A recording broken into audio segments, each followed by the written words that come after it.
Jetez un œil à ces pierres. À première vue, elles semblent ordinaires. Ce ne sont que des dalles anciennes, les ruines d'un bâtiment quelconque. Cependant, contrairement à de nombreuses autres découvertes archéologiques similaires, celle-ci est parmi les plus mystérieuses et les plus uniques. Voici pourquoi. Ces pierres sont les vestiges d'un grand complexe religieux appelé Pumapunku, situé en Bolivie. Les scientifiques n'en sont pas certains, mais il est probable que Pumapunku ait été construit sous l'empire des Tiwanaku, qui a existé entre l'an 300 et l'an 1000 de notre ère, avant l'empire Inca. Aucune information ne suggère que cette civilisation disposait de technologies de construction avancées. De plus, il est possible qu'elle n'ait même pas connu l'écriture. Chacune de ces pierres a été sculptée et polie avec une précision remarquable. Elles s'emboîtent parfaitement, comme les pièces d'un puzzle. Le travail est si raffiné qu'il serait impossible d'y glisser même une lame de rasoir. C'est assez impressionnant pour un peuple qui vivait il y a environ 1500 ans. En outre, ces pierres sont très lourdes. Les plus grosses pèsent environ 130 tonnes. Comment les ont-ils transportées d'un endroit à un autre? Les scientifiques pensent que cette civilisation ignorait l'existence de la roue. Alors, comment ont-ils réussi à construire une structure aussi parfaite? Les Tiwanaku disposaient-ils des connaissances et des outils nécessaires pour travailler la pierre? Ou quelqu'un d'autre a-t-il construit Pumapunku? Plusieurs théories existent à ce sujet. Théorie numéro 1. Une civilisation avancée est arrivée en Amérique du Sud, a collaboré avec les Tiwanaku pour construire cette merveille d'ingénierie, puis est repartie. Théorie numéro 2. Des êtres venus d'une autre planète ont débarqué sur Terre, ont montré aux humains comment construire des structures parfaites et ont créé Pumapunku. Cette théorie est toutefois peu crédible.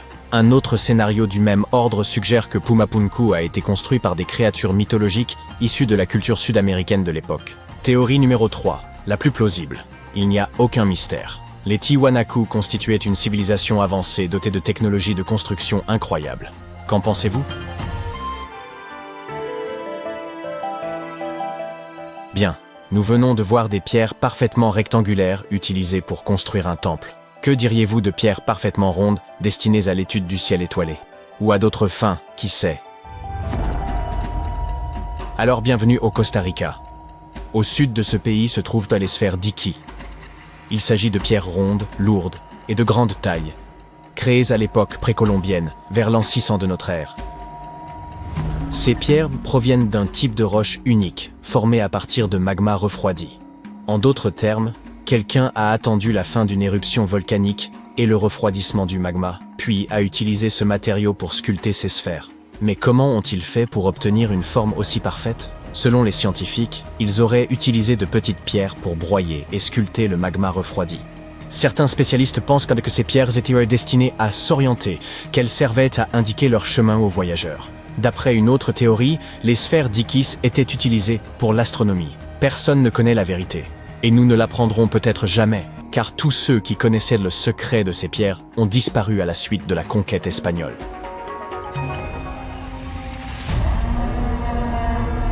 Continuons donc notre voyage. Vous voyez ces pavés? Les archéologues ne savent toujours pas pourquoi ils sont disposés ainsi le long d'une vaste étendue désertique traversant la Jordanie et Israël. Ces pierres étranges forment une chaîne de 64 km de long et sont ici depuis environ l'an 300 avant JAC. Comme elles ont été découvertes par des aviateurs il y a une centaine d'années, on les a surnommées « cerfs-volants du désert ». L'une des théories les plus populaires à leur sujet suggère qu'elles furent placées à cet endroit pour attirer les animaux et les capturer. Apparemment, les chasseurs anciens connaissaient bien le comportement de la faune locale, et ils étaient sûrs que les bêtes finiraient par marcher le long de ces pavés et qu'ils finiraient par tomber dans une fosse préparée à l'avance. Des pierres rectangulaires et carrées parfaitement lisses, des pierres rondes, des pièges de pierre pour capturer des animaux, et encore de la peinture sur pierre. Pour découvrir cela, rendons-nous à Glasgow, en Écosse, où des archéologues ont mis au jour une dalle datant d'environ 5000 ans. Elle porte le nom de Cochno Stone. La dalle elle-même mesure 13 mètres sur 8, soit environ la moitié d'un terrain de basket.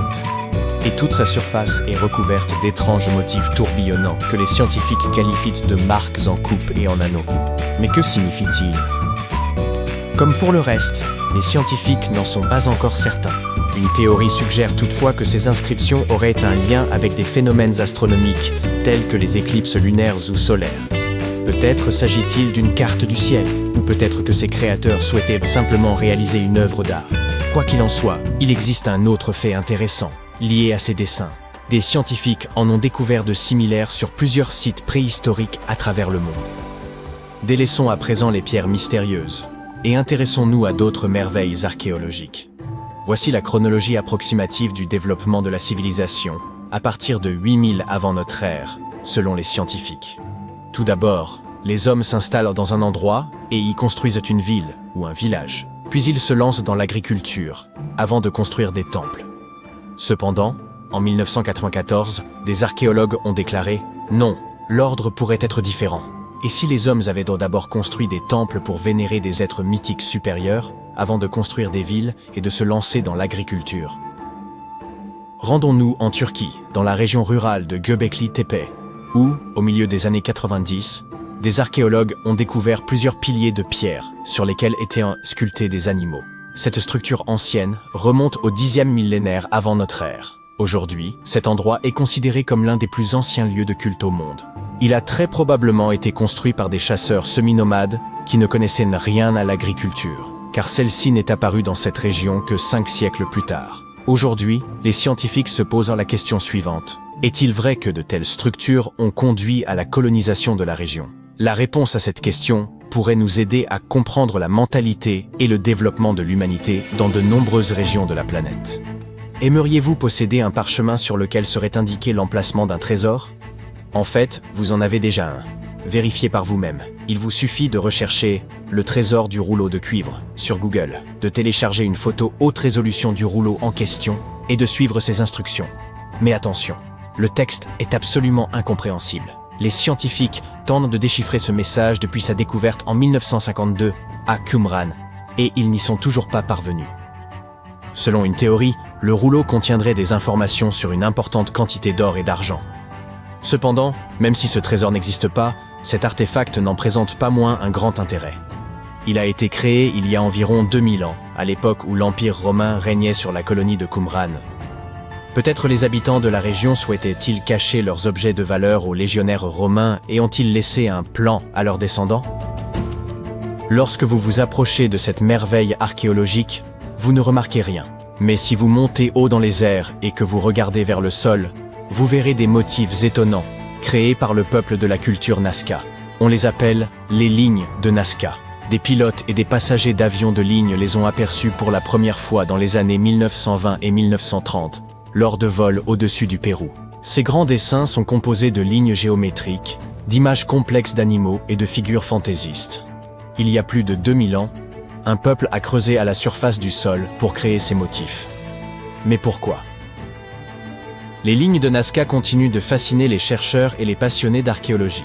Les récentes avancées technologiques, telles que l'imagerie par drone et la cartographie par satellite, ont apporté un nouvel éclairage sur ces formations énigmatiques.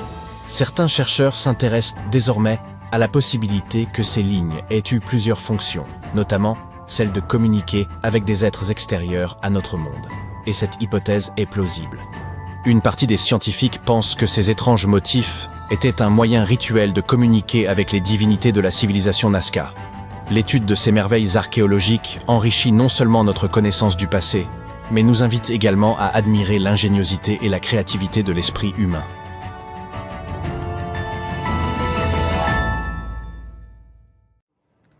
Nous avons tous grandi en croyant que Stonehenge était le plus ancien observatoire du monde, mais désormais, il a une concurrence sérieuse pour ce titre.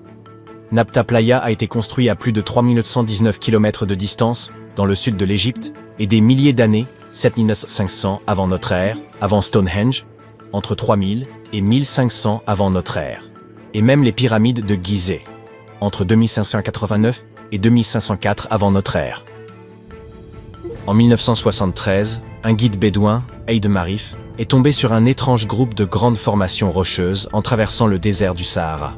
Il a conduit l'archéologue américain Fred Wendorf sur le site situé à environ 96 km du Nil.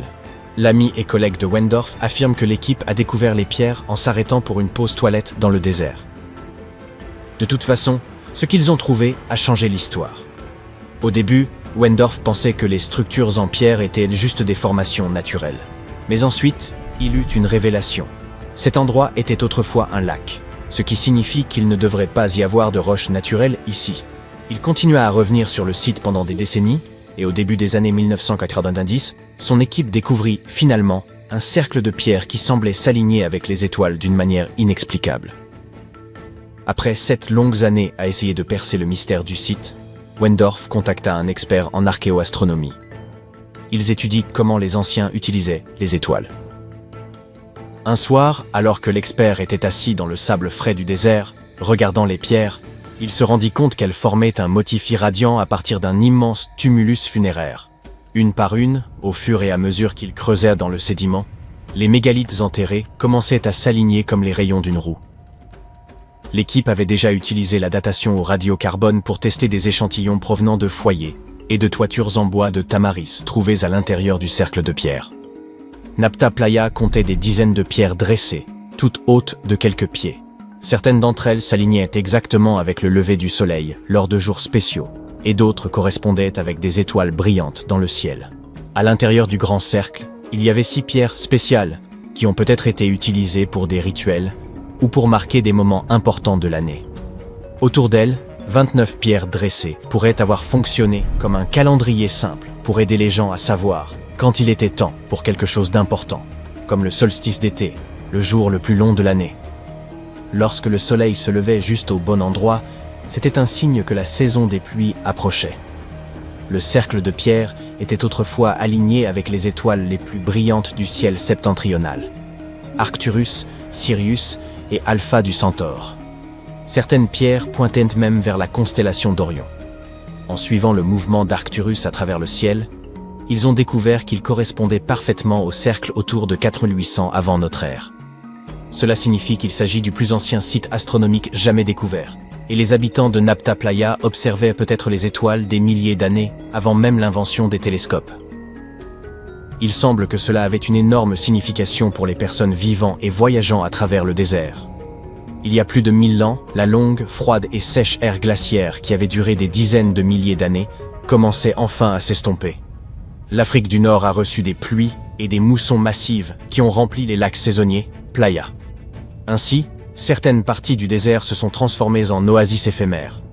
Pour les peuples nomades qui parcouraient dans cette terre inhospitalière, ces pluies estivales étaient tout. Leur mode de vie tout entier tournait autour du bétail. Lorsque les archéologues ont ouvert le tombeau central à Nabta Playa, ils ont découvert des ossements de bovins et même un énorme rocher sculpté en forme de vache.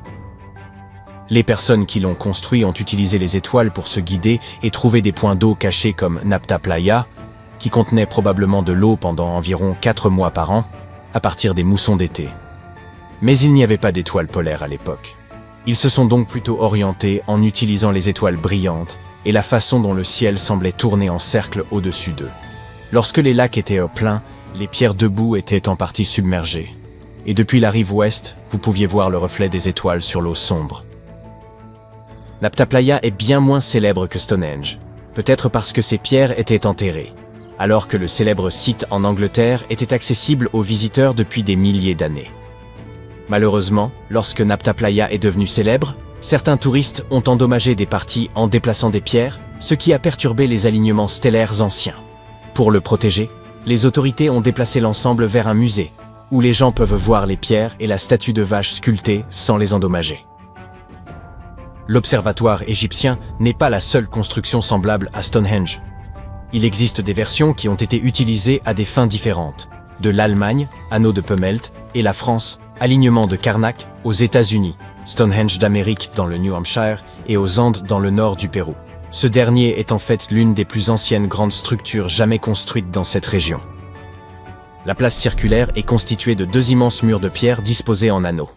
Elle était probablement utilisée pour des cérémonies et des rassemblements. Les scientifiques ont effectué une datation au carbone et ont estimé son âge à environ 4750 ans, ce qui signifie qu'elle a été construite avant les grandes pyramides d'Égypte et Stonehenge.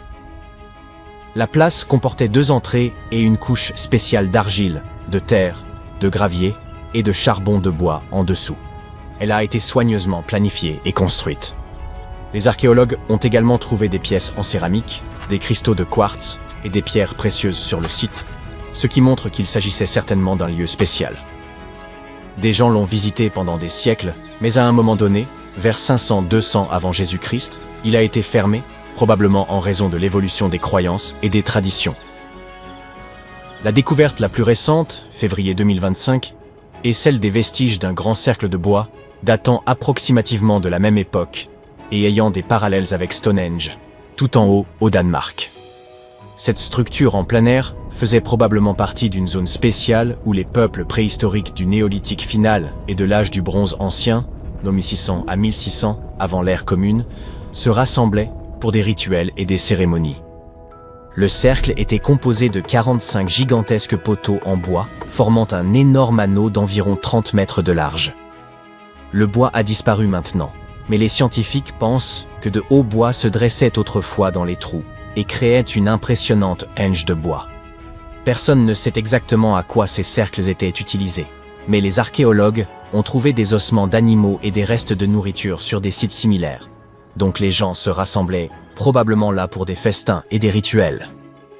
En 2024, des scientifiques ont découvert 2 cercles de pierres anciens datant de la période néolithique dans le parc national de Dartmoor, en Angleterre. Certains archéologues pensent qu'ils pourraient former un arc sacré.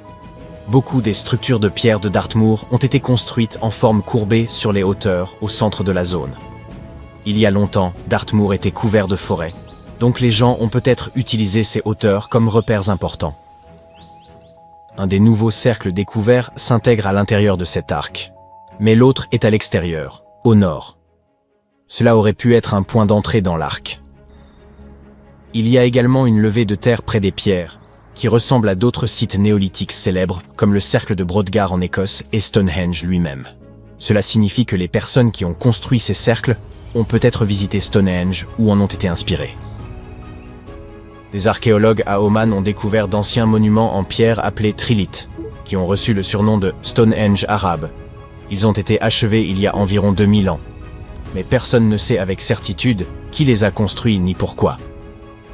Les scientifiques ont également trouvé des haches en pierre extrêmement anciennes, âgées de 3000 à 1,3 million d'années, datant de l'époque où les premiers humains ont quitté l'Afrique. Sur un autre site, Nafun, au centre d'Oman, des archéologues ont découvert une tombe néolithique datant d'environ 5000 à 4600 avant notre ère. Il y a 2 chambres contenant les ossements de dizaines de personnes sous une gigantesque structure mégalithique. À proximité, ils ont également découvert des gravures rupestres réalisées par des personnes qui ont vécu dans la région de 5000 avant notre ère à 1000 de notre ère. Et puis, il y a un autre sosie de Stonehenge, cette fois en Arabie Saoudite, qui a été utilisé comme complexe d'appartements il y a des milliers d'années. Des archéologues ont découvert un total de 345 cercles de pierre, en examinant des photos aériennes d'un champ de lave. Chaque cercle mesure entre 4 et 8 mètres de large et possède au moins une grande pierre dressée au centre. Ces structures conservent encore des vestiges de murs de pierre et de portes. Les cercles de pierre comme Stonehenge sont souvent associés à des cérémonies et des rituels. Mais les scientifiques disent que de nombreuses maisons anciennes étaient en réalité construites en forme ronde et que les maisons rectangulaires ne sont devenues courantes que bien plus tard dans l'histoire. Stonehenge a exigé près de 20 millions d'heures de travail pour être édifié. À titre de comparaison, un individu lambda ne vit guère au-delà de 700 000 heures. Voici Jack, l'un des tout premiers bâtisseurs de Stonehenge. Supposons que Jack ait atteint l'âge de 80 ans, hypothèse hautement improbable, mais qui simplifie nos calculs. Si Jack avait consacré toute sa vie, de sa naissance jusqu'à ses 80 ans, à la construction de Stonehenge, il aurait fallu environ 28 générations et demie de travailleurs perpétuant cet effort pour achever l'ouvrage. C'est pratiquement impossible. Pour rendre cette estimation plus plausible, doublons ce chiffre. Après tout, Jack n'aurait sans doute pas dédié toute sa vie à charrier des pierres et il n'a certainement pas atteint un âge aussi avancé. Nous arrivons ainsi à près de 57 générations nécessaires pour ériger Stonehenge. On n'est malheureusement pas assez d'espace à l'écran pour vous présenter John, l'arrière-arrière-arrière-arrière, petit-fils de Jack, mais vous saisissez l'idée. Tout a débuté il y a environ 5000 ans, avec un simple rempart de terre et un fossé circulaire. Puis, aux alentours de 2600 avant notre ère, les bâtisseurs ont remplacé cette structure primitive par une configuration plus élaborée de rondins de bois et ont acheminé depuis le pays de Galles quelques 80 blocs de dolérite, qu'ils ont réagencés au moins 3 fois. Quelques siècles plus tard, ils ont ajouté ces impressionnantes pierres de Sarcène d'environ 25 tonnes chacune. Ces imposants blocs de grès furent transportés sur près de 30 km afin de former un cercle extérieur continu, tandis que 5 trilithes, 2 pierres dressées, surmontées d'un linteau, formaient une structure en fer à cheval en son centre. Ce chantier, s'étendant sur un millénaire, a nécessité d'innombrables années de labeur. On peut donc supposer que les ouvriers vivaient à proximité. Mais dans quelles conditions pouvaient-ils bien se loger? De nos jours, les ouvriers disposent sur place de petites habitations temporaires, si besoin. Mais de telles structures existaient-elles réellement à l'époque où Stonehenge fut érigé? Eh bien oui. Et les découvertes archéologiques récentes aux abords de Stonehenge en apportent la preuve. Des fouilles ont mis au jour une écomaison datant de l'âge de la pierre, une trouvaille d'une importance capitale puisqu'il s'agit de l'un des plus anciens habitats connus dans la région. Cette demeure mésolithique, récemment mise au jour, remonte à environ 4300 avant notre ère. Observons-la de plus près. Pour édifier les murs, les habitants de l'époque s'appuyaient sur un arbre tombé, plus précisément sur son tronc. Ces parois de bois étaient consolidées avec du silex, et ils avaient même pris soin de paver la cavité laissée par l'arbre déraciné. Quant à la toiture, ils avaient eu recours à des peaux d'animaux. Un choix judicieux qui devait offrir une protection efficace contre le climat capricieux des îles britanniques. Vous vous demandez peut-être comment ces bâtisseurs ont pu affronter les rigueurs du climat britannique, particulièrement durant l'hiver. La réponse est simple, un foyer était aménagé sur place, ce qui n'a rien d'étonnant en soi. Mais le système employé pour chauffer l'habitat se révélait particulièrement ingénieux. Placer un foyer directement à l'intérieur de la maison aurait constitué un danger trop important. Mais introduire des pierres chauffées ne présentait aucun risque. Tout en demeurant chaudes, elles ne pouvaient pas provoquer d'incendie. Elles servaient donc de réservoir thermique, permettant de maintenir une chaleur agréable durant la nuit. Pour parfaire leur aménagement, ils ajoutaient à même quelques pierres décoratives. Certes, ce n'était pas Versailles, mais leur demeure possédait indéniablement une certaine élégance. Si vous pensez que cette découverte ne concerne que les habitations, détrompez-vous.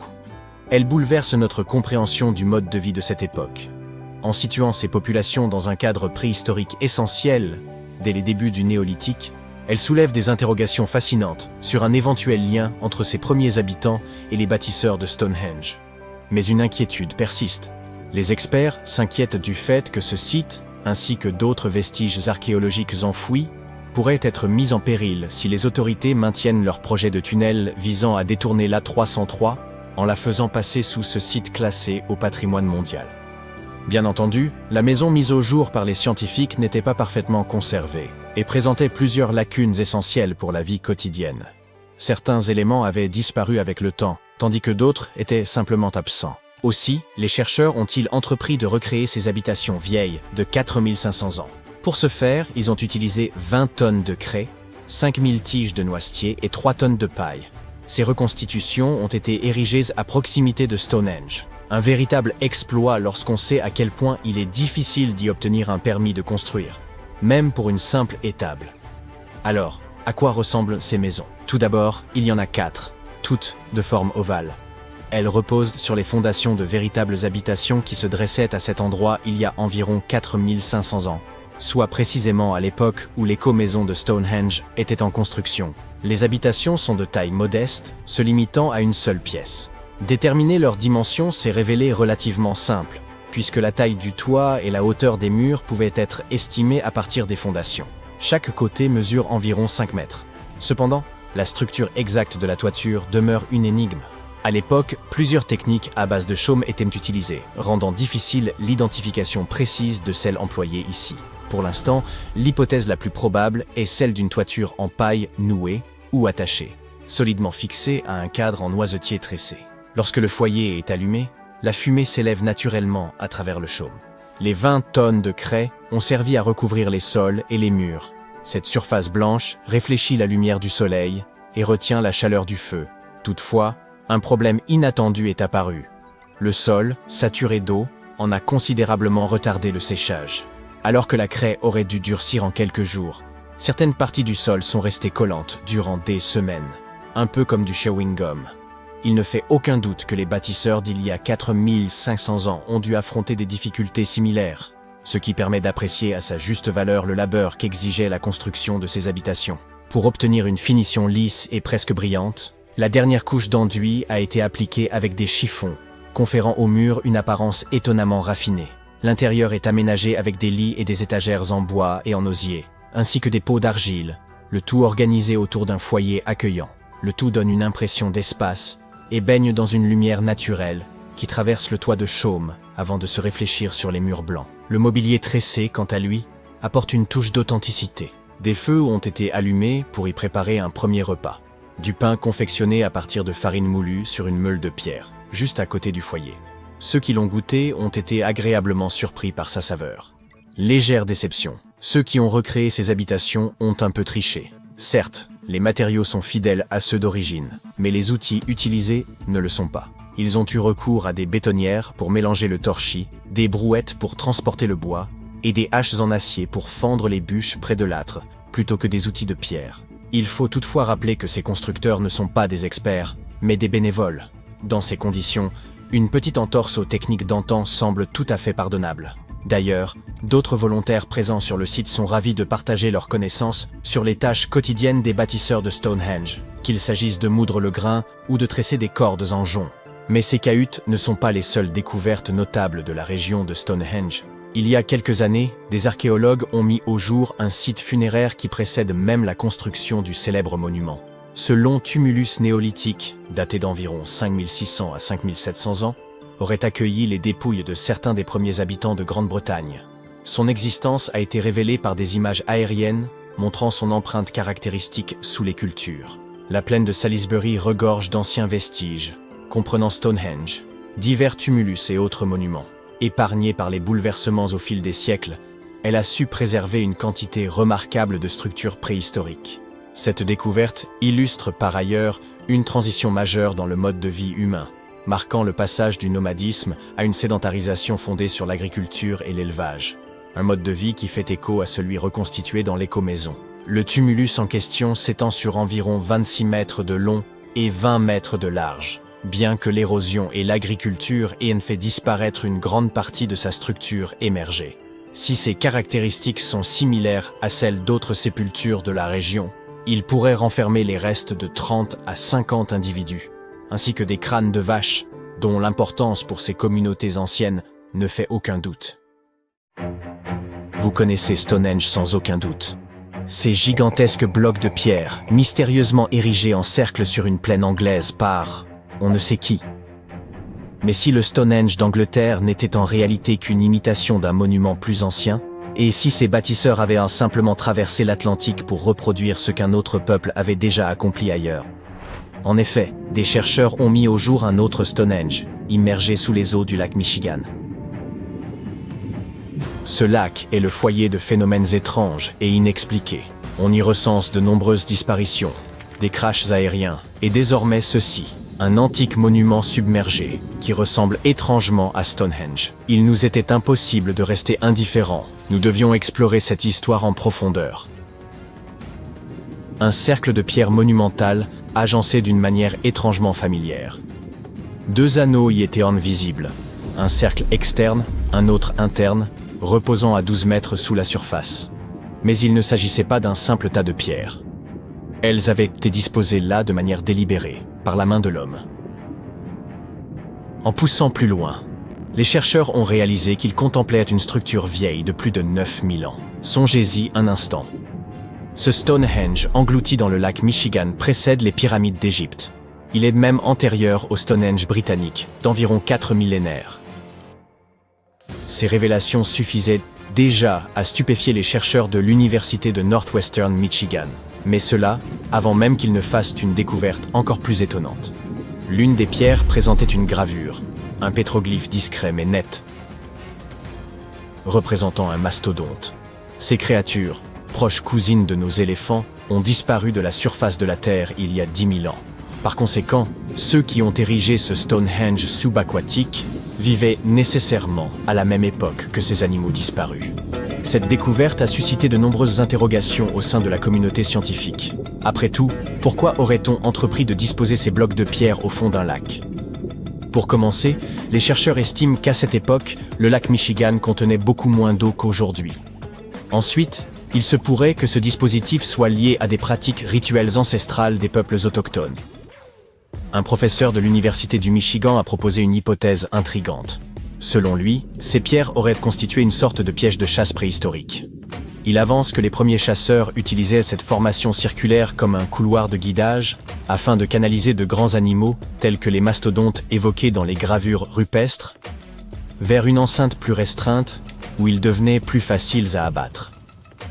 Toutefois, cette théorie ne fait pas l'unanimité. D'autres estiment que ce cercle avait sans doute une signification plus spirituelle et symbolique. Pour les tribus locales, comme les Anishinaabe, les pierres ne sont pas de simples éléments minéraux. Elles sont des entités vivantes, porteuses d'une énergie sacrée, et incarnent un lien profond entre la terre et tous les êtres vivants. Un ancien de cette communauté a même déclaré que ces pierres étaient sacrées, disposées là par leurs ancêtres pour rendre hommage à la terre et aux créatures qu'elle abrite. Les scientifiques s'efforcent d'étudier cette structure rocheuse en profondeur, à environ 12 mètres. C'est là que réside le principal obstacle. Son immersion complique les recherches, d'autant qu'ils ne disposent pas des équipements les plus performants. Les outils classiques de l'archéologie s'avèrent peu adaptés à un environnement subaquatique. Toutefois, des technologies prometteuses, telles que la photogrammétrie stéréoscopique, qui permet de concevoir des modèles tridimensionnels d'un site, offrent aux chercheurs de nouveaux moyens d'analyse. Malgré cela, les investigations demeurent lentes et onéreuses, et nul ne sait quand ce mystère trouvera enfin réponse. Comme évoqué précédemment, le lac Michigan est un véritable foyer de phénomènes inexpliqués. Son lit est parsemé d'épaves, comme celle du Thomas Hume, une solide goélette américaine. Il recèle également des débris d'avions disparus de manière soudaine alors qu'ils survolèrent la zone, à l'image du vol 2501 de Northwest Airlines, qui s'est volatilisé dans les années 50. Certains désignent même cette région sous le nom de « triangle du lac Michigan », évoquant la possibilité d'activités paranormales semblables à celles que l'on impute au célèbre triangle des Bermudes. Le lac s'étend sur plus de 57 000 km², ce qui correspond à près des 2/3 de la superficie de l'Irlande. En 2024, les scientifiques sont parvenus à accéder à un autre mystère enfoui dans les profondeurs du lac Michigan, l'épave de la goélette Margaret A. Muir. Ce voilier de 40 mètres avait sombré il y a plus de 130 ans. La découverte a été rendue publique tout récemment par la Wisconsin Underwater Archaeology Association, ou WIA, dont l'équipe a localisé l'épave à 15 mètres de profondeur, non loin du rivage d'Algoma, dans l'État du Wisconsin. Construite en 1872, le Margaret A. Muir était une goélette à 3 mâts, conçue pour acheminer des cargaisons lourdes à travers les grands lacs. Son dernier voyage avait débuté comme une simple traversée de routine. Chargée de sel en vrac, elle avait quitté Bay City, dans le Michigan, à destination de South Chicago, dans l'Illinois. Mais le 30 septembre 1893, le périple a tourné au drame. Alors que le Muir approchait la ville d'Annape, aujourd'hui connue sous le nom d'Algoma, une violente tempête s'est brusquement levée. Le navire a rapidement commencé à prendre l'eau.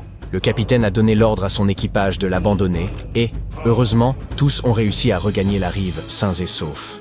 Durant plus d'un siècle, l'épave est demeurée intacte au fond du lac, son emplacement demeurant inconnu. Mais grâce à une combinaison de recherches historiques et à l'utilisation de sonars haute résolution, les chercheurs ont fini par localiser l'épave en mai de l'année dernière. Elle est remarquablement préservée, certaines sections du pont et de l'équipement étant encore visibles.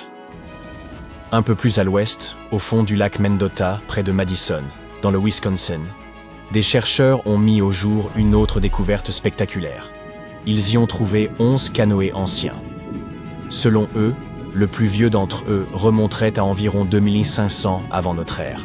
Si cette découverte ne vous semble pas majeure, c'est sans doute parce que vous l'abordez avec une perspective contemporaine. Aujourd'hui, une autoroute typique du Midwest serait remplie de pick-up. À l'époque, en revanche, seuls des canoës sillonnèrent la région. Ils constituaient le principal moyen de transport des cultures autochtones, utilisés aussi bien pour la pêche en eau profonde que pour le commerce et les trajets de longue distance. Ce qui a tant enthousiasmé les scientifiques, c'est qu'ils n'avaient encore jamais trouvé de preuves concrètes de l'usage des canoës dans cette région à l'époque. Et pour comprendre les cultures locales ayant occupé ces terres durant cette période, il leur fallait absolument obtenir des données sur leurs moyens de déplacement et d'échange. Cette découverte enthousiasmante a été rendue publique en mai 2024 par la Société historique du Wisconsin.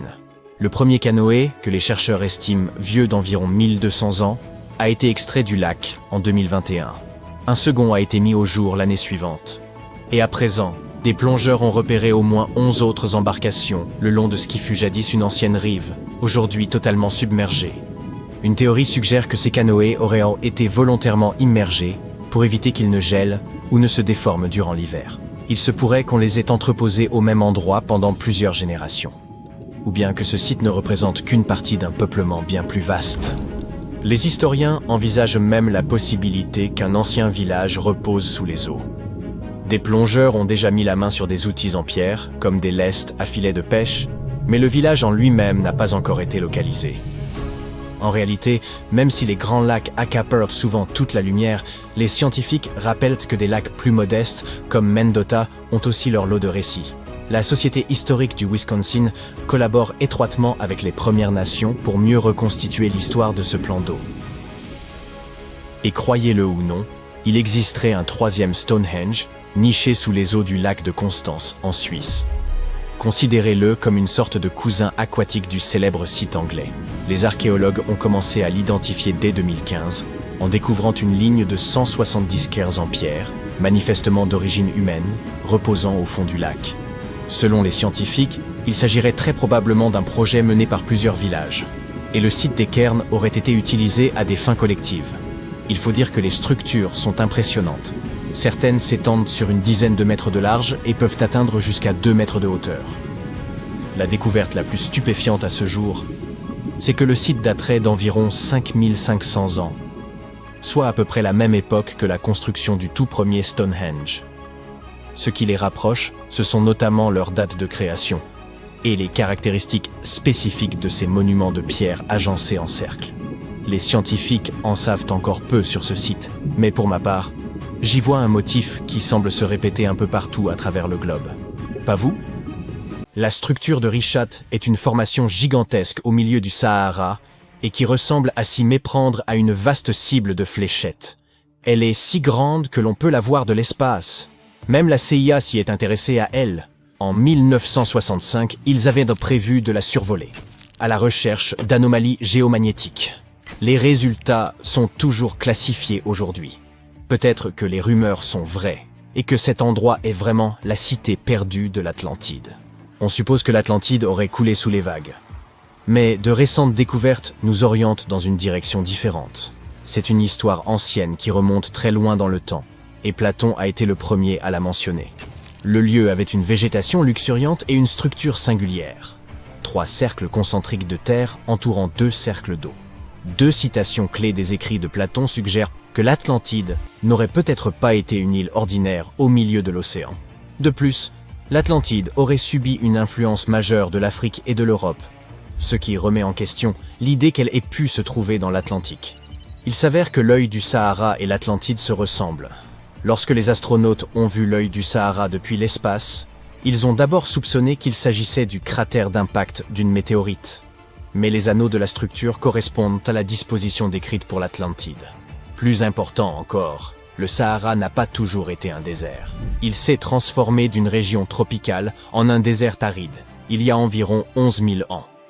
Les chercheurs ont retrouvé des traces d'un immense fleuve, le Tamanrasset, qui aurait pu abreuver toute une communauté. Celui-ci s'écoulait vers la structure de Richat, pareillement à la description de Platon. La voie maritime transsaharienne traversait le Sahara il y a 50 à 100 millions d'années, et l'on prétend que la mer aurait détruit l'Atlantide il y a environ 11 500 ans, probablement en raison d'une montée rapide du niveau de la mer causée par la fin de l'ère glaciaire.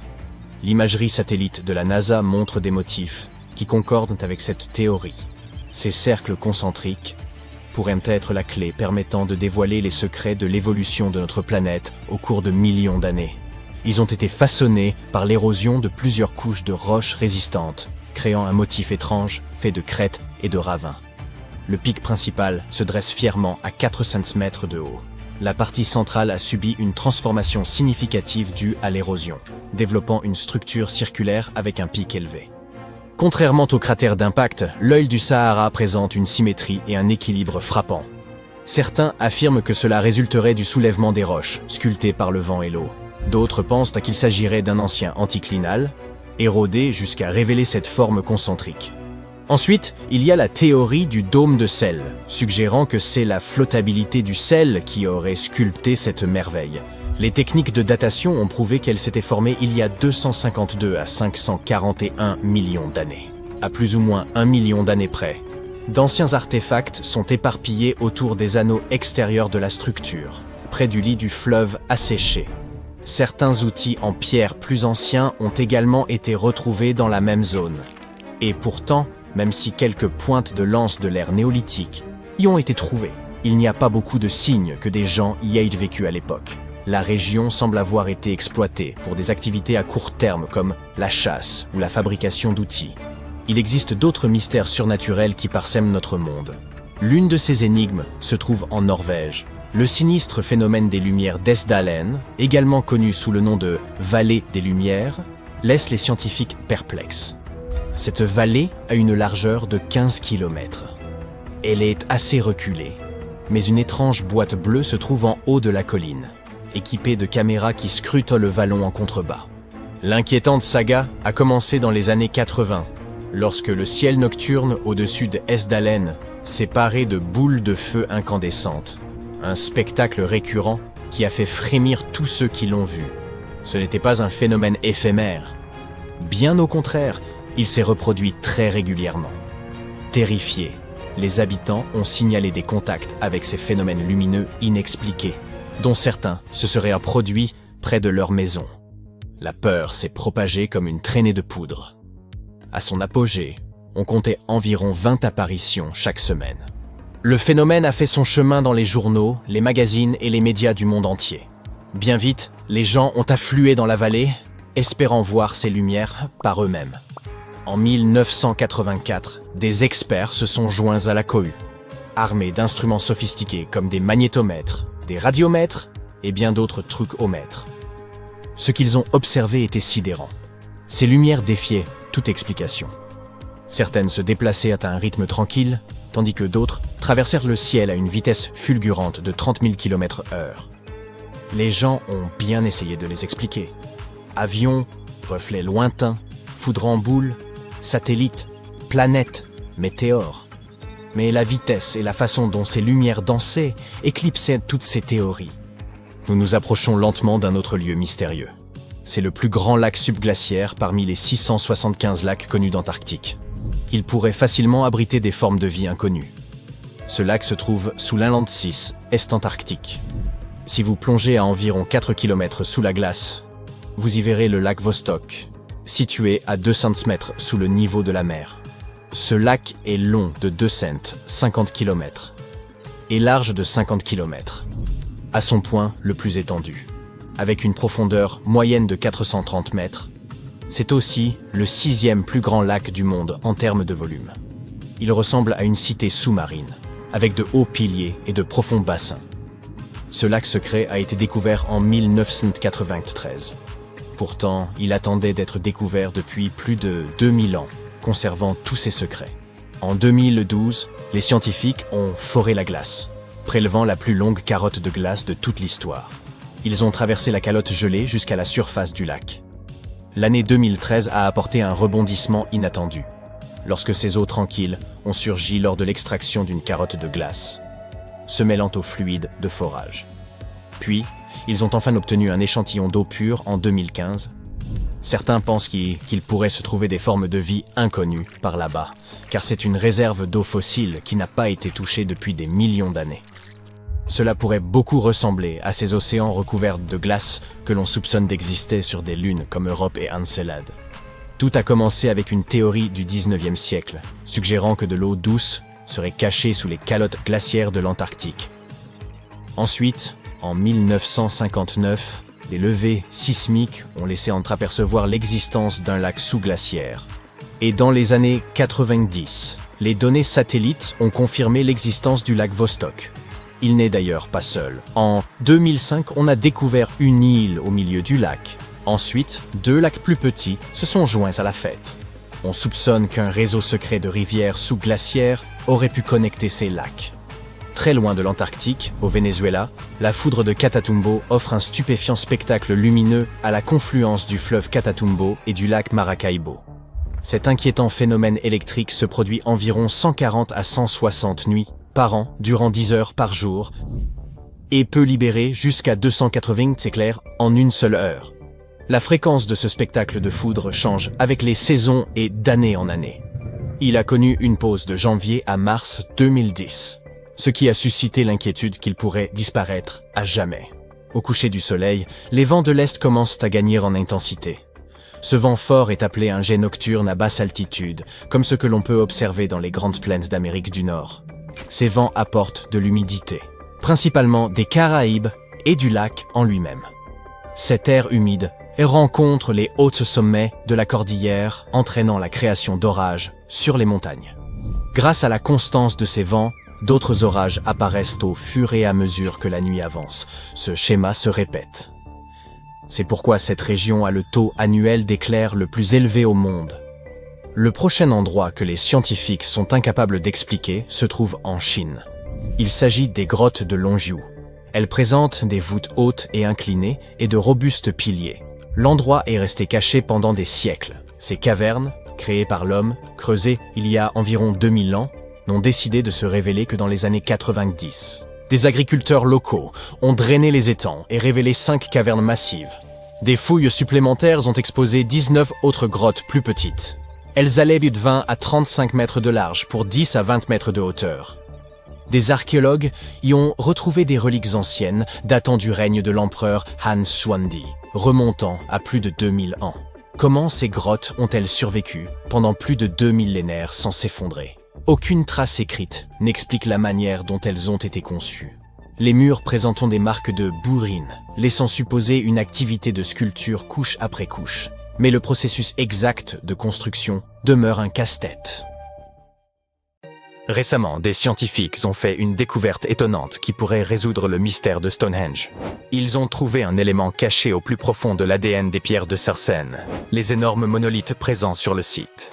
Cette découverte pourrait révéler pourquoi nos ancêtres du néolithique ont conçu et construit cette structure. Depuis des années, les scientifiques se creusent la tête pour savoir d'où viennent les énormes pierres de Sarsène.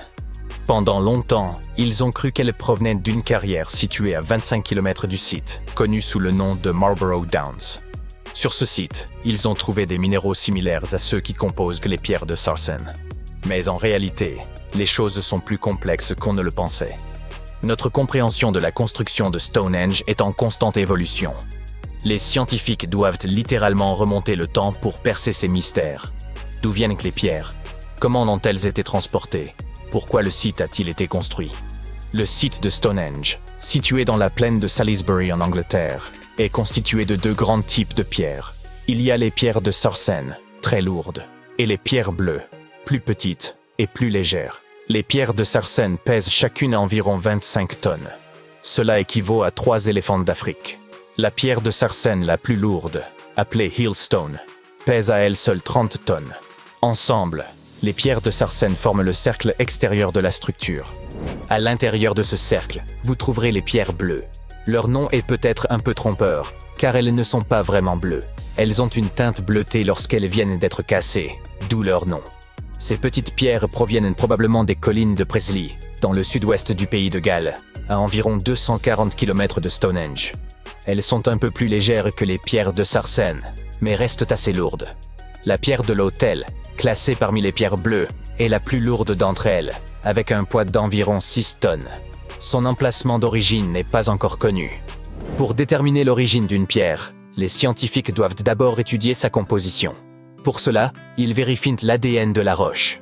Ensuite, ils recoupent la structure de la pierre avec les minéraux présents dans le sol pour voir s'il y a concordance. La plupart des pierres de Sarsène que nous voyons dans le sud de l'Angleterre sont en fait constituées d'un type de grès connu sous le nom de silcrète. Il s'agit d'un sable durci par les eaux souterraines pendant des millions d'années. Ce processus est principalement produit au cours d'une période appelée le Paléogène. il y a quelques 65 à 23 millions d'années. Ces pierres de sarsen ne se sont pas formées en une seule grande plaque, mais par parcelles, comme si la nature avait créé de petits jardins de pierres un peu partout. Les scientifiques expliquent que les pierres de sarsen se sont répandues de manière aléatoire, souvent dans des zones isolées. Au fil du temps, nombre d'entre elles ont été enfouies sous des couches d'argile et de craie, ce qui a contribué à leur préservation. Lorsque les bâtisseurs de l'Antiquité se sont mis en quête de matériaux, ces pierres leur ont probablement semblé parfaites pour la construction d'une structure aussi impressionnante que Stonehenge. En fait, on a utilisé des pierres de sarsen dans toutes sortes d'ouvrages, des villas romaines aux églises médiévales en passant par les bordures de routes et les murs de culture. On pourrait dire que ces pierres étaient le matériau de prédilection des bâtisseurs de l'Antiquité et qu'elles ont continué à être populaires même à l'époque moderne. Ce fait a amené les scientifiques à se demander si toutes les pierres de sarsen, utilisées pour construire Stonehenge, ne provenaient pas du même endroit. Ils ont identifié des sites dans tout le Royaume-Uni, dans des régions telles que l'Oxfordshire et le Kent. Après des centaines d'années d'études, les géologues disposent enfin du type de technologie appropriée pour déterminer l'origine des pierres. J'aimerais pouvoir vous dire qu'il s'agit d'un lieu tenu secret, très éloigné du site. Mais il s'est avéré que les pierres de sarsen proviennent en réalité de Westwoods, une forêt située tout près de Stonehenge. Un nouveau facteur est entré en jeu lorsque des fouilles ont mis au jour des trous de pierre, indiquant qu'au moins 6 piliers de pierre bleue avaient été retirés dans les collines de Preseli, sur le site de Waunmain, au cours de la préhistoire. Il y avait là un cercle de pierre, et l'on pense que certaines des roches de Stonehenge ont été récupérées dans ce cercle plus ancien. Si cela est vrai, il se pourrait que Stonehenge fasse partie d'un ensemble beaucoup plus vaste de sites anciens. Si c'est bien le cas, Stonehenge ne serait que la cerise sur le gâteau d'un projet de plus grande envergure. Un peu comme la pièce maîtresse d'un paysage de monuments, de monticules, de cercles de pierre et d'autres choses très impressionnantes. C'est la raison pour laquelle les scientifiques veulent absolument savoir d'où viennent les pierres. Cela pourrait permettre de comprendre pourquoi et comment Stonehenge a été construit. Stonehenge n'est pas apparu du jour au lendemain. Il a été construit en plusieurs étapes sur des centaines d'années. Il ne s'agissait probablement pas de l'œuvre d'une seule personne, mais d'un grand projet communautaire qui a évolué au fil du temps. Chaque génération de bâtisseurs a apporté ses propres idées, créant une structure qui allait durer des siècles. La première étape remonte à environ 3100 ans avant notre ère. Un fossé circulaire a été creusé et quelques pierres bleues ont été installées, formant une sorte d'anneau de départ. Plus tard, ils ont ajouté les pierres de sarsen et ont même surmonté certaines d'entre elles de pierres horizontales afin de former ces fameuses arches que vous voyez aujourd'hui. Ce qu'on appelle les trilithes. Ces bâtisseurs de l'Antiquité avaient bien des défis à relever. Comment déplaçaient-ils les pierres? Une vieille théorie, connue sous le nom de route de glace, suggère que les pierres ont été déplacées sur des chemins naturels et glacés au cours de plusieurs hivers. Ils auraient ainsi simplement fait glisser les pierres jusqu'à Stonehenge. Mais nous parlons là d'une distance de plus de 160 km, c'est donc assez invraisemblable. Quoi qu'il en soit, cette théorie a été démentie, parce qu'il faisait plus chaud à l'époque qu'aujourd'hui. Il y a aussi la théorie de la rivière. Les pierres auraient été transportées par voie d'eau depuis leur lieu d'extraction jusqu'au site. Mais les pierres de sarsen sont beaucoup trop lourdes pour cela. Cette théorie a donc également été abandonnée. En clair, personne ne sait comment les pierres ont été déplacées. Les recherches menées à Stonehenge ont dévoilé un autre élément scientifique intéressant. Un récent examen au laser des pierres a révélé les différentes méthodes de travail utilisées et montré que certaines parties du monument étaient plus soigneusement ouvragées que d'autres. En particulier, le côté nord-est et les faces internes des trilithes centraux ont été minutieusement taillés. Pour information, un trilithe est une structure composée de 3 pierres. 2 énormes monolithes sont surmontés d'un troisième qui les relie entre eux. En grec, ce mot signifie simplement « qui a 3 pierres ». Quoi qu'il en soit, la grande question, et la raison pour laquelle Stonehenge est si célèbre, est de savoir pourquoi il a été construit en premier lieu. Les théories vont bon train, et certaines semblent tout droit sorties d'une série de science-fiction. Voici un bref aperçu des idées les plus populaires. Il y a bien sûr la théorie du calendrier solaire. Elle suppose que les pierres sont alignées sur les mouvements du soleil, en particulier lors des solstices d'été et d'hiver. Lors du solstice d'été, le soleil se lève à gauche de la Hillstone, la seule pierre à l'extérieur du cercle principal, éclairant ainsi l'ensemble du monument.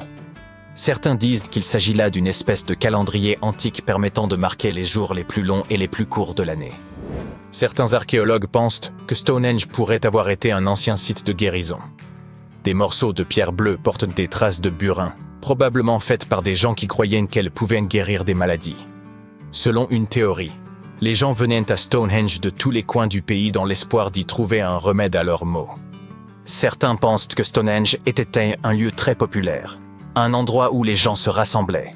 Certaines preuves suggèrent que des communautés très éloignées les unes des autres se retrouvaient à Stonehenge pour des célébrations, des festins et des cérémonies. Un examen des ossements trouvés à proximité montre que les gens parcouraient parfois des centaines de kilomètres pour se rassembler sur ce site. Des chercheurs ont mis au jour une cité entière, celle de Giangola, restée enfouie sous l'épaisse canopée mexicaine durant 6 siècles. S'étendant sur 360 hectares, elle regroupait plus de 1100 édifices, 4 km de remparts, un réseau interne de voies de circulation, ainsi qu'un aménagement urbain réfléchi, comportant temples, terrains de jeux de balles et des quartiers distincts réservés aux élites ou aux classes populaires. Pendant des générations, l'on a cru qu'il ne subsistait là qu'une forteresse abandonnée, selon des récits transmis oralement. Jusqu'à peu, il était impossible d'appréhender l'immensité du site sans des années d'exploration au sol. Mais grâce à une technologie récente, un outil de télédétection appelé LIDAR, il a été possible de générer en à peine 2 heures, depuis un avion, une modélisation tridimensionnelle de l'ensemble. Giangola fut édifié entre 1350 et 1121. Ce site revêtait une importance capitale pour les Zapotèques, peuple implanté dans la région depuis environ 700 avant notre ère. Les familles y cohabitaient dans des demeures organisées autour d'un vaste patio central bordé de pièces. À mesure que les foyers s'élargissaient, de nouvelles chambres étaient ajoutées, faisant évoluer l'architecture domestique. Les analyses ont démontré que dirigeants et habitants de conditions modestes œuvraient de concert à l'essor de la cité. En raison du relief montagneux environnant, ils surent exploiter intelligemment les pentes naturelles pour y implanter leurs constructions, favorisant ainsi l'écoulement des eaux pluviales. Cette ingéniosité a permis de garantir la solidité et la pérennité des habitations, dont bon nombre demeurent encore debout aujourd'hui. Au cœur de la cité se dressent 2 pyramides, sans doute consacrées aux rites et cérémonies que les prêtres accomplissaient en l'honneur de leurs dieux. Les offrandes étaient déposées sur les autels, tandis que le public se rassemblait sur 2 places aujourd'hui affaissées. On y trouve également un palais comportant 64 pièces, dont certaines soutenues par des colonnes circulaires, réparties sur plusieurs terrasses inclinées. On y trouve des patios desservis par de nombreux escaliers, tous reliés entre eux. L'outil de télédétection a également révélé un promontoire circulaire, aménagé sur un affleurement rocheux naturel, qui permettait aux Zapotèques de voir leurs ennemis s'approcher de loin. Les chercheurs ont aussi identifié 2 structures circulaires, probablement conçues pour l'observation astronomique et la mesure du temps. Ils ont aussi mis au jour plusieurs tombes, attestant la présence d'un cimetière urbain.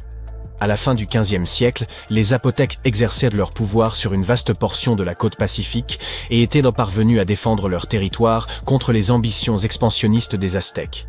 Ils réalisèrent un exploit quasi inespéré, tenir bon durant un siège de 7 mois à Giangola et en sortir victorieux. Après cette victoire, ayant conservé leur domination sur le sud mésoaméricain, les Zapotèques n'avaient plus besoin de demeurer à Giangola. Si les montagnes offraient certains avantages, l'accès à l'eau douce et à des terres fertiles pour l'agriculture s'avérait essentiel. La petite ville de Tehuantepec, située à 19 km à peine, réunissait ces conditions. Ils s'y établirent donc peu avant l'arrivée des Espagnols, en 1521. Avec le temps, les pratiques culturelles des Zapotèques commencèrent à décliner. Leur civilisation ne s'éteignit toutefois pas totalement. Aujourd'hui encore, plus de 3000 Zapotèques résident dans l'état mexicain d'Oaxaca, où ils continuent de perpétuer leur langue et leurs traditions.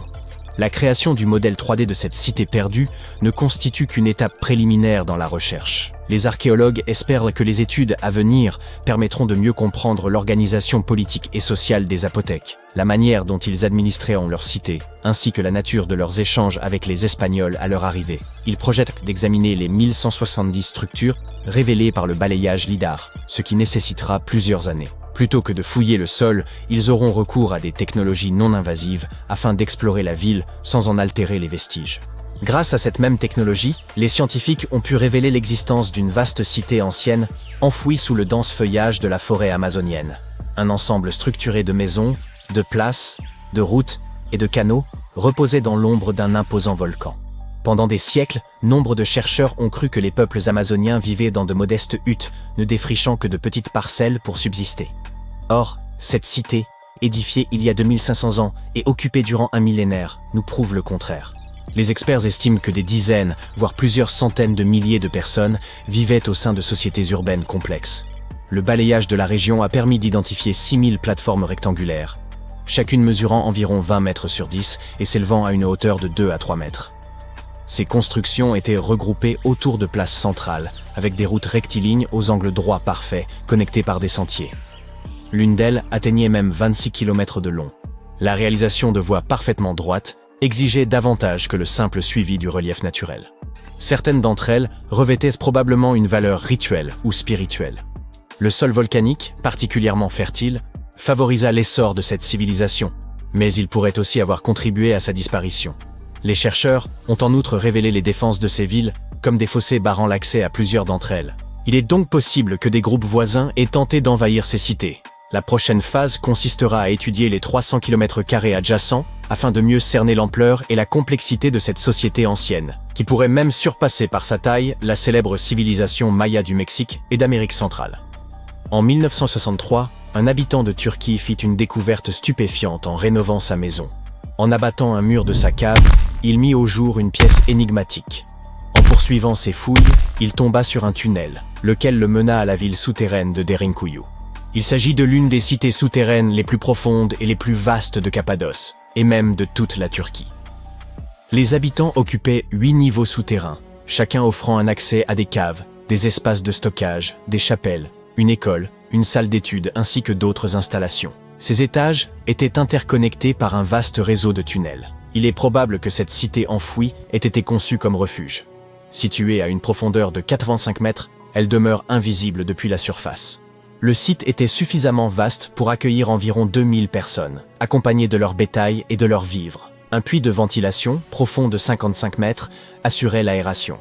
Selon les archéologues, les premiers niveaux auraient été aménagés par les Phrygiens avant d'être repris et perfectionnés par les Romains. L'apogée de Derinkuyu s'est toutefois manifesté durant l'ère byzantine. La cité suivante, longtemps tenue pour légendaire, n'était évoquée que dans de rares textes anciens et quelques inscriptions énigmatiques, si bien que son existence demeurait incertaine.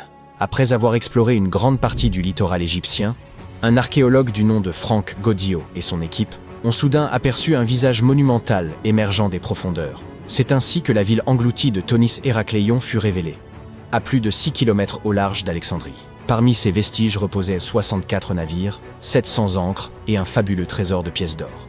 Les archéologues considèrent que les éléments les plus remarquables de cette découverte sont la statue haute de 6 mètres et les vestiges du temple. À son époque, la cité accueillait des rituels et des célébrations dans le sanctuaire d'Amon. Façonnées en granit et en diorite, les ruines ont traversé les siècles sans se détériorer malgré leur immersion prolongée. Elles offrent aujourd'hui un aperçu précieux de la vie, 2300 ans plus tôt, dans l'un des carrefours commerciaux les plus importants du monde antique. La ville disposait d'un réseau de canaux, comparable à une Venise égyptienne d'un autre âge. Ces voies d'eau reliaient divers ports et points d'ancrage, tandis que des ponts unissaient tours, temples, habitations et autres édifices. Thonis Héracléion constituait le principal port du royaume pour le commerce extérieur et la perception des taxes. L'origine de son engloutissement demeure incertaine, mais les chercheurs l'attribuent à des phénomènes naturels. Vers la fin du second siècle avant notre ère, probablement à la suite d'une terrible inondation, la cité fut submergée. Par la suite, Alexandrie, fondée par Alexandre le Grand, surpassa Héracléion en prestige et en influence. Avant cela, Héracléion faisait office de principale porte d'entrée maritime vers l'Égypte. Après la catastrophe, de nombreux navires durent réorienter leur itinéraire vers Alexandrie. Héracléion sombra alors dans l'oubli, jusqu'à sa redécouverte en l'an 2000. Au Royaume-Uni, il y a environ 115 000 boîtes aux lettres, dont certaines se trouvent dans des endroits plutôt étranges. Regardez ici, nous sommes sur un tronçon désert de la lande de Caithness. Et là, en plein milieu de nulle part, entre cette carrière et la lande, nous trouvons encore une boîte aux lettres solitaire. C'est Chris Aitken, un enseignant de la région, qui est tombé sur cette bizarrerie près de Worth Hill, à proximité de John O'Groats. John O'Groats est un petit village à 4 km au nord-est de Canis Bay, dans le comté historique de Caithness, en Écosse. Le village lui-même est populaire auprès des touristes, mais seulement environ 300 personnes y habitent de manière permanente. Cependant, on y trouve quand même une jolie boîte aux lettres. Mais qui donc a tant besoin d'un tel service sur une colline perdue? Quand Chris a partagé sa photo sur Internet, quelqu'un a lancé une théorie. Il y a quelque temps, un entrepreneur vendait de minuscules parcelles de terrain autour de Camster. Il prétendait que les acheteurs deviendraient les seigneurs de leur petit bout de terre. Cela explique-t-il la présence de cette boîte aux lettres? La boîte, fièrement estampillée « Propriété de John O'Groats », porte également le nom de Thorsten Sommer ainsi qu'une adresse en Allemagne. Il y a un code PIN sur le devant, mais lorsque Chris l'a ouverte, tout ce qu'il a trouvé était un lien vers un site web. Le site présente des photos de Sommer agitant un drapeau écossais et parlant de son amour pour l'Écosse, se qualifiant lui-même de vieil écossais. Chris a essayé de se renseigner via le site web, mais il n'a jamais reçu de réponse. Cela pourrait être lié à l'achat rapporté par Sommer d'une petite parcelle de terrain, mais la vente de titres de propriété écossais est souvent perçue comme de l'escroquerie, car l'acheteur ne reçoit en vérité aucun titre légal. La zone autour de Worth Hill a également connu récemment une intervention policière, après la découverte d'un corps dans les environs. Doit-on faire un lien avec cette mystérieuse boîte aux lettres? Mais laissons ces histoires aux vrais inspecteurs et détectives. Et plongeons à présent dans la haute couture, d'accord? Vous êtes peut-être tombé sur cette image loufoque qui fait le tour d'Internet, et selon laquelle il y aurait une boutique éphémère Prada dans le désert du Texas. Eh bien, c'est en quelque sorte vrai et faux tout à la fois. Oui, il y a bien une boutique, en quelque sorte. Elle présentait toute une gamme de produits Prada pour une valeur approchant les 80 000 $. Et devinez quoi? C'est Miuccia Prada elle-même qui avait choisi les articles. Mais il n'était pas possible d'y acheter quoi que ce soit. Pas de caissier, pas de vendeur. C'était comme si l'endroit était fermé de manière permanente. La surprise? Il s'agissait en réalité d'une installation artistique, fabriquée entièrement à partir de matériaux biodégradables. Elle a été conçue pour se fondre progressivement dans la nature, une métaphore amusante de notre culture consumériste moderne. Mais pourquoi exposer des biens que personne ne peut acheter? Une métaphore pour le charme insaisissable du luxe. Elle était destinée à se détériorer tranquillement. Mais l'engouement créé a suscité un flux si inattendu de visiteurs que les choses ont vite dégénéré. Après avoir tenté de repousser plusieurs voleurs potentiels, les artistes ont dû admettre leur défaite. Désormais, le lieu se laisse docilement photographier et attire toutes sortes de personnes, des touristes comme des célébrités. Bien, vous pouvez trouver un sac de marque dans le désert, mais pouvez-vous, disons, trouver une voiture dans les grottes galloises? La réponse est oui, mais vous devez savoir qu'il ne s'agit pas d'une seule voiture, mais d'un grand nombre de véhicules. La caverne des âmes perdues est une grotte abandonnée nichée dans le joli pays de Galles. Autrefois, c'était une mine ardoisière. Les ouvriers y extrayaient des tonnes d'ardoise, qui partaient ensuite aux quatre coins du pays sur les voies étroites de la région. Mais lorsque cette industrie a disparu il y a de cela plusieurs décennies, la mine a été fermée. Si vous osez y entrer, ce que je ne recommande franchement pas, vous découvrirez deux grandes salles, et l'une d'entre elles est particulièrement remarquable. La salle principale s'enfonce à environ 20 mètres de profondeur, et est en partie submergée, avec juste une petite ouverture au-dessus. Depuis la fermeture de la mine, les habitants et le conseil municipal ont profité de cette ouverture pour jeter toutes sortes de choses indésirables dans la mine.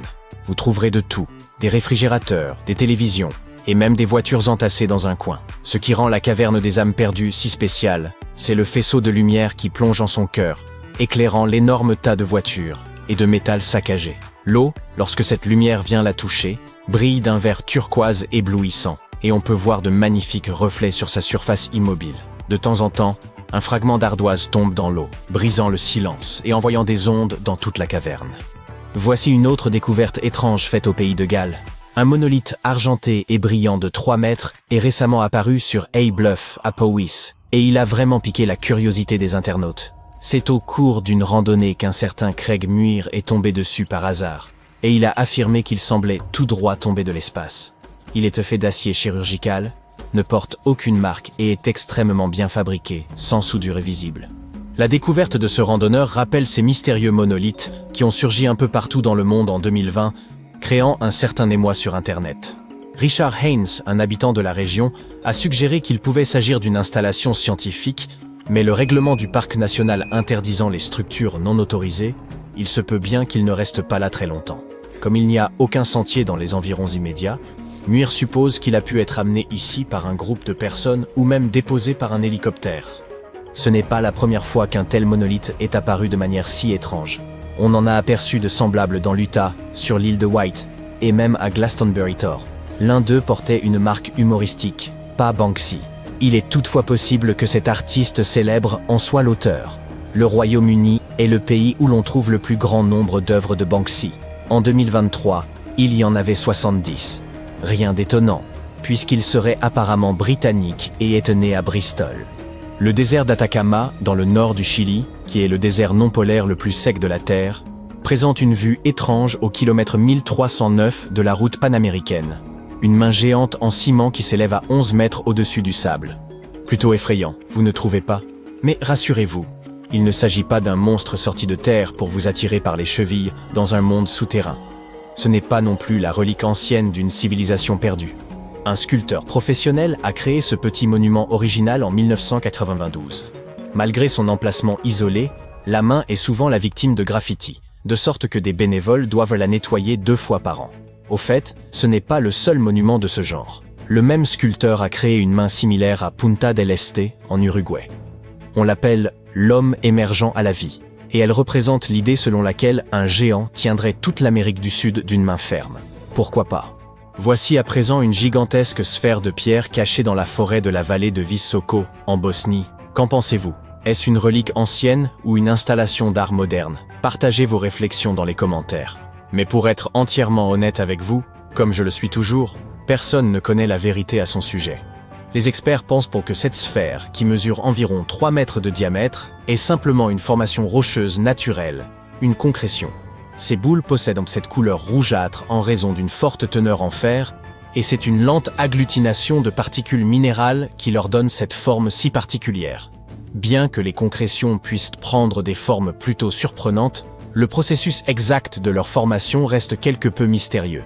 Ensuite, nous avons cet archéologue, souvent surnommé l'Indiana Jones bosnien, qui affirme qu'il s'agit en réalité d'un artefact créé par l'homme il y a plus de 1000 ans.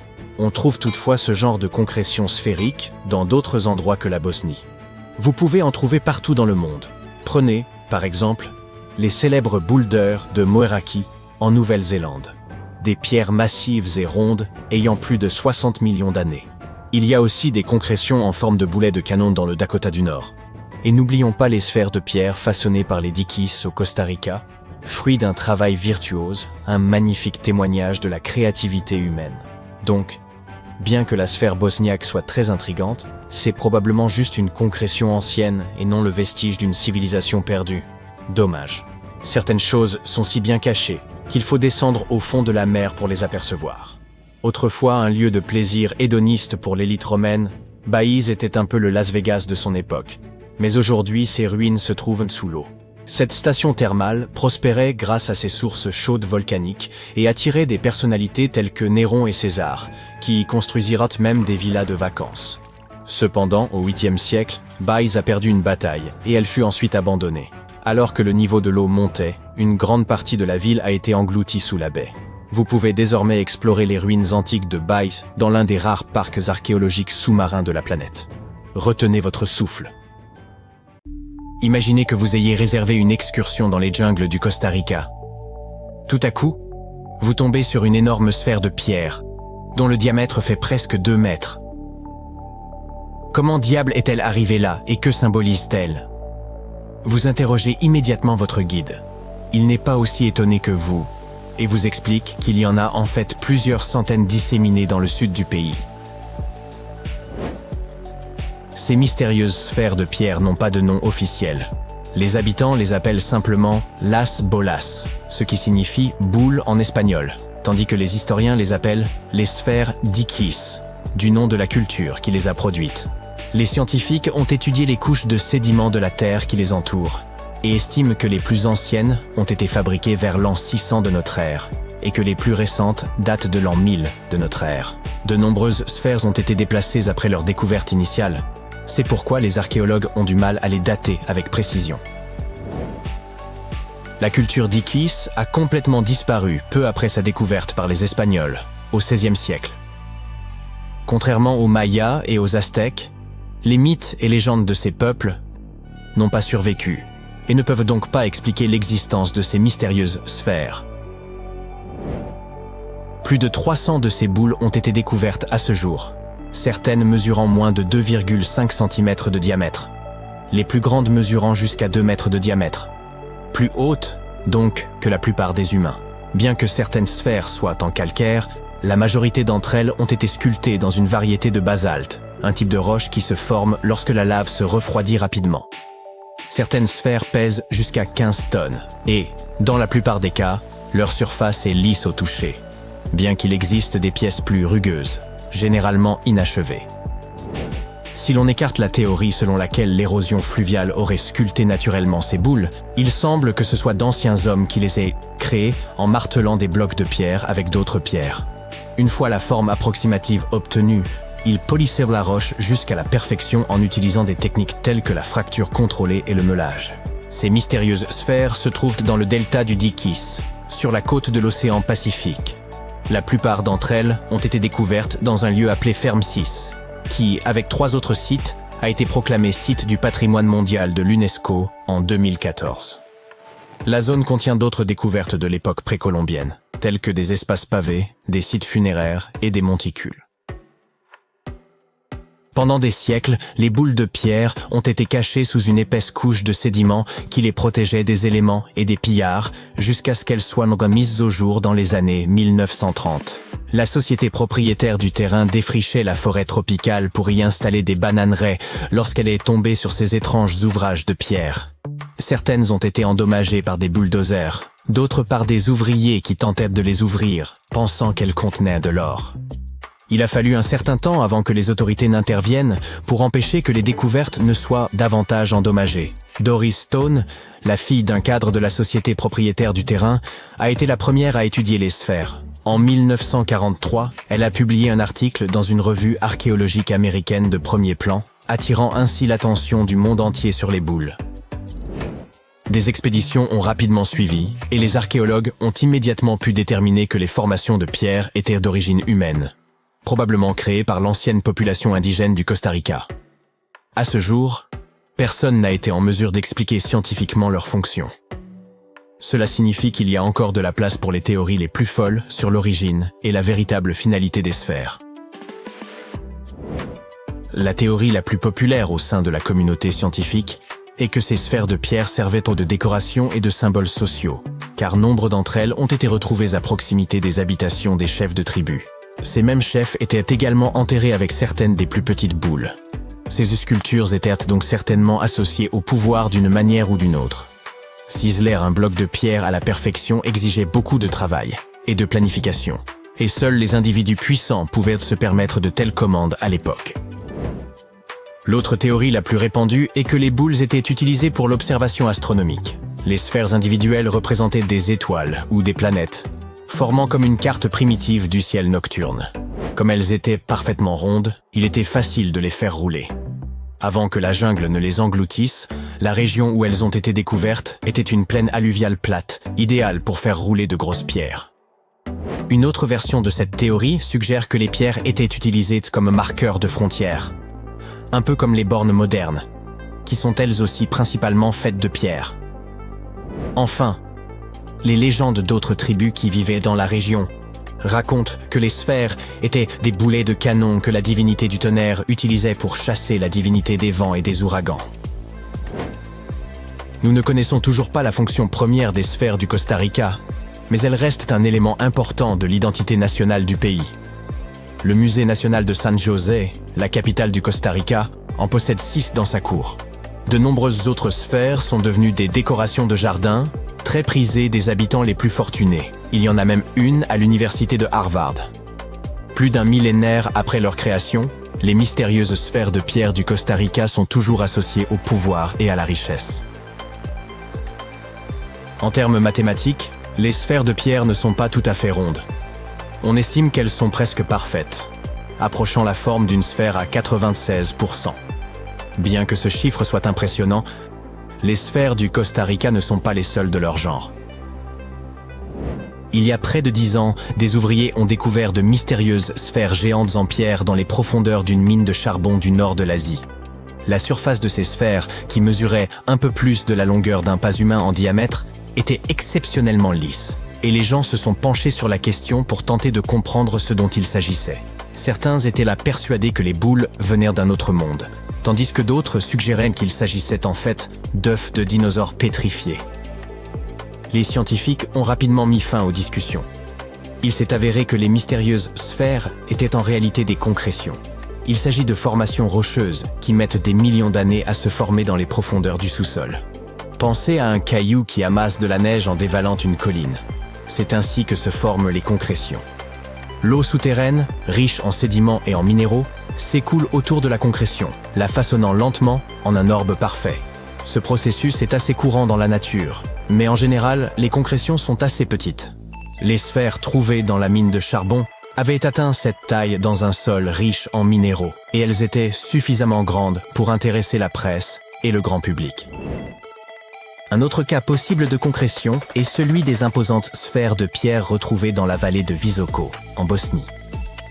Semir Osmanagić, que l'on a surnommé l'Indiana Jones bosniaque, a été le premier à étudier ces objets dont la largeur équivaut à celle d'un autobus londonien. Il pense que ces boules de pierre ont été sculptées par une civilisation disparue qui vivait dans la région il y a 1 millier d'années. La couleur rougeâtre des orbes prouve cependant qu'il s'agit bien de concrétions, riches en fer. Les Moki Marbles, découverts dans l'Utah rural, ont une couleur similaire à celle des sphères bosniaques. Ces minuscules concrétions, de la taille d'une bille, sont constituées d'un noyau de grès et d'une coquille d'hématite, un minerai de fer. En Afrique du Sud, des mineurs ont découvert les sphères de Klerksdorp, dont la forme et la taille sont similaires à celles des Moki Marbles. La seule différence est que celles-ci se sont formées à l'intérieur de sédiments et de cendres volcaniques. Parmi les petites sphères créées par l'homme, les plus intrigantes sont probablement celles que l'on trouve sur certaines îles grecques. Des scientifiques ont découvert 700 pierres plus petites que des balles de golf près du site de l'âge du bronze d'Acrotyrie, sur l'île de Santorin. Ils pensent que ces objets ont entre 3600 et 4500 ans.